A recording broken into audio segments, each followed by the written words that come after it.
there's one thing I've learned over the years. It's if you sound better to yourself, then you're going to play more and you're going to be better. So here are 5 things I've learned that really make a big difference in how you sound to yourself, and that's going to make a big difference in how you sound for everybody else. The first is Garageband. If you're not using it, use it when you practice all the time. All you need is an iPhone or an iPad and a set of these. It comes with your device, and all you have to do is plug it in. And if you are wearing the headphones, go to Garageband, turn the monitoring on. That's going to give you a bright sound, a full sound, and you can add some reverb, and it'll pick up your guitar and your voice. That's all you need. That's tip number 1. Tip number 2, get one of these. It's called an iRig. They're about $10. What it's going to allow you to do is plug directly into your phone. And so if you're just playing guitar, then you can hear it. You can put some modulations in there. It's a great way to record just one thing, either your voice or your guitar. It has a 1/4-inch input, so you can go straight from your guitar's output into your phone. If you've got a newer phone, you may need one of these if it just has the lightning input there. But on an iPad, you can just go straight in with this.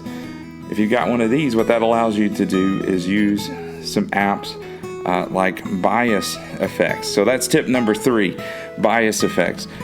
If you've got a cheap guitar like this, this is a Mitchell 333 BST. I paid about $225 for this guitar. I got it on sale. It's a $200 guitar, but I can plug it into BiasFX and I can make it sound like a Martin, at least as best as you can on a budget. If you pay for the full version, it costs about $80, but that's a big difference between a $200 guitar, an $80 amp versus a $2,000-$3,000 guitar. It sounds really good. So if you're playing fingerstyle or strumming or whatever, if you want to sound good, get an iRig and BiasFX, and it's going to make a huge difference. Tip number 4, use a backing track. You'd be surprised at how many things are on YouTube for free that people have put out there. It makes a big difference if you're practicing to practice with a band. You don't always have a band available, and so if you go on to YouTube and just search for any song you like, backing track, if it's a big band, if it's the Beatles or Jimi Hendrix, or if it's some classic rock, there's bound to be a backing track out there. A lot of them will even have the chords and the lyrics. Depending on your style, you can get some bluegrass tunes with some other instruments in there. Whatever you play, there's probably a backing track out there. It's going to make a huge difference. You can actually, on your phone, you can turn on the background mode for Garageband, and that's going to let you record and sing and play live along with the backing track. So you just leave Garageband on in the background on your phone or on your iPad, and you go to YouTube and you can play along with a backing track. If you want to get fancy, you can download some of those videos and adjust the volume and get a little better with that, but it's really good to just go straight up into your phone, into your iPad, and play along with YouTube videos.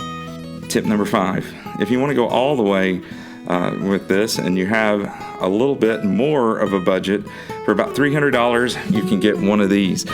This is a condenser microphone, and you're going to need an audio interface in order to go into either your computer, or you can go straight into your iPhone as well, and that's still using Garageband. There are other programs out there, but Garageband just seems to be the most user-friendly.